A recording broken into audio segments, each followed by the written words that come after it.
Teka muna mga kapatid, magnilay muna tayo.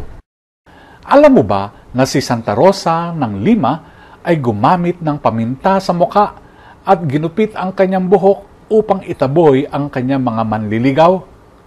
Ayaw niya ng papuri sa panlabas.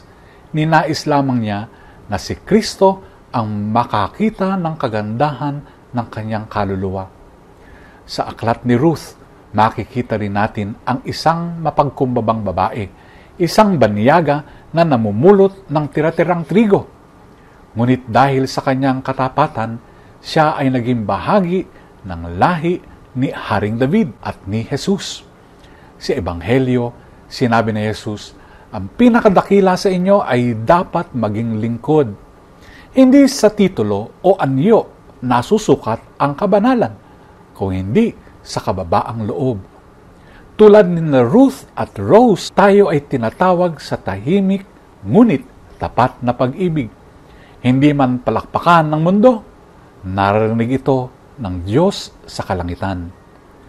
Nakikita ng Diyos ang hindi pinapansin ng mundo. Pagnilayan po natin ito. Amen.